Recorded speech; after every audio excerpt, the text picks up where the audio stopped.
big fascination / obsession with zoology.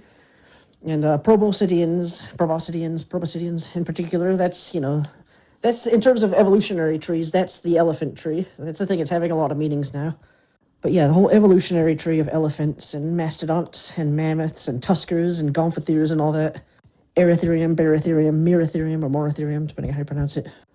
Because I was thinking this would tie together well, and like there's the dreams thing, there's the elephants and their relatives thing, there's the proboscideans, and there's the stuff about slavery and the age of the founders, and culminating much later, almost a century, in the Civil War. A few decades shy, maybe, but 4 and anywho, just like providence, like faith, I found out after all this that in 1861, President Lincoln received a letter from King Mongkut of Siam, which is now part of Thailand, I believe, offering to send a number of mating pairs of Asian elephants to the American prairies in the Midwest. And Lincoln ended up declining because, I don't know, something about the ecosystem, or maybe he was too busy fighting a war or something. Probably a combination, I don't know. But yeah, that was interesting. It was like the King of Siam writing to Abraham Lincoln, and like this whole thing about elephants. And there's elephants and their relatives on battlefields in Ya as well. So anyway, what I'm wondering about is, just like the back and forth of like bouncing between different points on the timeline of Earth and Ya and all the other places. And like I'm gonna have to figure out somehow how to reconcile things with, like the founders and Abe Lincoln and King Mongkut possibly as well. I don't know, maybe. Haven't decided. And Alan Swan, and then people from our future as well, and other parts of the past, and all these other worlds, and trying to figure out. So anyway, I'm thinking for the actual incursion points, like when do they enter another timeline? There's a few things I'm considering about this. It'll probably spiral off other timelines. It'll split them, create new ones each time you penetrate into a different dimension. It's the whole sitting on a dragonfly in the Cretaceous and then the Nazis win type thing. Except instead of self-correcting, speaking of which, for killing Hitler, it just spins off a different timeline, so both can exist. So I'm thinking, as a restriction, maybe you can only do this at certain times or in certain places. Like maybe, I forget, it was the autumnal equinox or October 31st, Halloween / Samhain, or Samhain as it's spelled. The thinning of the veil, like something about maybe the barrier being more permeable at certain times of year or in certain locations. Maybe there are years when it's shut off altogether. I don't know. I'm still trying to figure out. Some of the more prominent times just on Earth in the current version are roughly 70,000 years ago. So during the Pleistocene, there's around the time of the Trojan, Peloponnesian, and Punic Wars, or I guess times. So there's medieval Wales in Ireland for a bit. There's some pre-medieval Europe, I don't know, like before 600 CE or so, like some stuff about Beowulf as a character. And then, there's a few other things, the 1100s.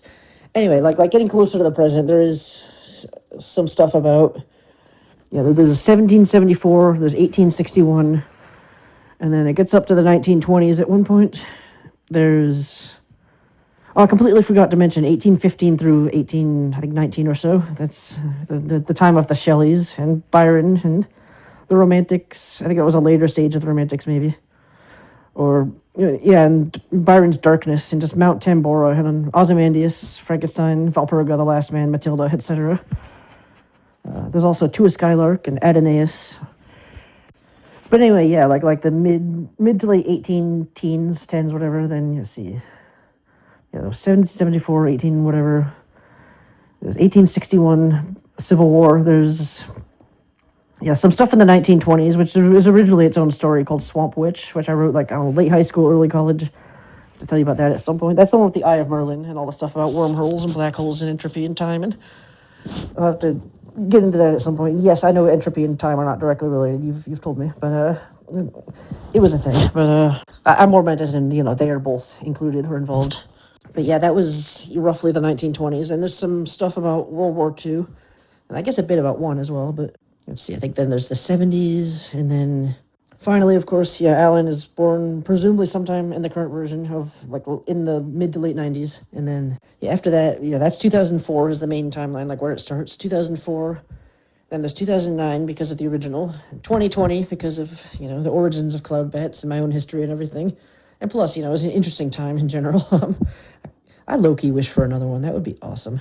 I hate that it takes people dying en masse for people in charge to realize that we don't actually have to commute all the time and be places. I fucking hate. And I was warning people then, like a true Cassandra, which, by the way, that's a thing I'm thinking of exploring way more in this, with the predictions and everything. Is just not being believed, no matter what, ever, no matter how many times. I warned people then, like about all this, like back to normal, open things up, blah blah blah. And I'm just like, I like being home all the time. Like, this is not all the time, but like, yes, I'd prefer it be an option rather than a requirement. But if it's just going to shift to the opposite requirement, it's the same thing when people argue about, like, are thong bikinis degrading to women, or are burqas and hijabs and niqabs and all that coverings, like, are they degrading to women? I'm like, why don't you let the individual women fucking choose for themselves? Like, I swear, I was criticizing public schools at one point, and somebody said something like, oh, you want a country with no schools? Go to Somalia. I was like, I didn't say no schools. I said they should be like museums and libraries where you go there of your volition to educate yourself. Not you're required to go there because you've been drafted by dint of being born. But yeah, it's just, I guess, false dichotomy. Would that be I guess it could be a trichotomy or a quadrichotomy, but quinticotomy. But yeah, people have this forceful view of, is it this or that? I'm like, or you could, like, let individuals choose. But yeah, 2020 will be in there. And then some stuff in the future, like the 2100s, there's the year 3000, the whole crack, that little crack about the whole Y2K bug and that bit. I don't know if I'll keep that, but sorry, the Y3K bug had reawakened and rejuvenated the magic in the world, I think is what the one recording said. And then it goes on to, like the 4200s or something like that, the 4600s, I don't remember. It goes on, and then, culminates in the year 6474, which initially I was going to have the Earth end by the black hole crab, the emperor crab, sucking it in. But then I thought, I could just do that and then have the universe end separately. So maybe the world will end either then or before then, and then the universe itself will end, in this case via vacuum decay is the plan. Some other entity will consciously trigger vacuum decay as an event because it's decided it's time. So I don't know, either the world will end, the Earth, before 6474, and then the universe will end then, or maybe the Earth ends in 6474 and then the universe ends sometime after that. Either way, point being, I'm trying to figure out the logic of what limits and constraints to put on it to make it more interesting. We were talking about Sanderson's laws, how to get between Earth and Ya and all the other places. Like what are the constraints of when you can travel or where you can show up and when on their timeline? What are any potential consequences of permeating the barriers, too often or whatever? Like, would it just be spinning off new timelines all the time? Would there be some other thing? Would it just be endlessly branching tributaries off in their own directions, or would some of them come back at some point? Interesting stuff to consider. Like, maybe you can create feedback loops or something, time loops. I don't know. We'll see. That would actually be related to... That was one thing about Swamp Witch, was there was kind of a Groundhog Day scenario. Like, it snowed in various versions. It was either the Great Dismal Swamp, which is between North Carolina and Virginia, toward the coast. In some cases, it was a parallel fantasy world with suspiciously similar geography. It was called the Swamps of Siodias.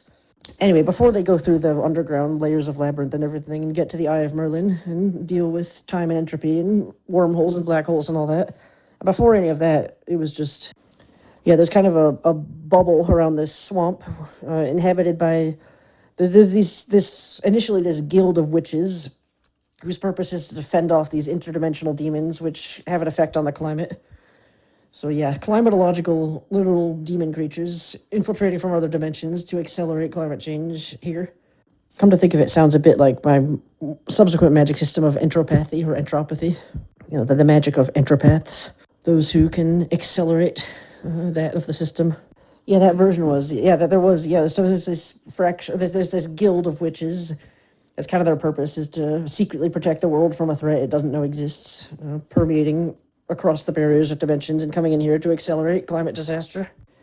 Anyway, there's kind of a Cold War, which eventually erupts into a full-blown civil war between two kind of rival factions within, it's the fracturing of the guild. So think of it a bit like the Great Schism, or the Sunni Shia split, or the Protestant Reformation, or any number of things since then. I'm sure there are a lot of these in leftism, actually.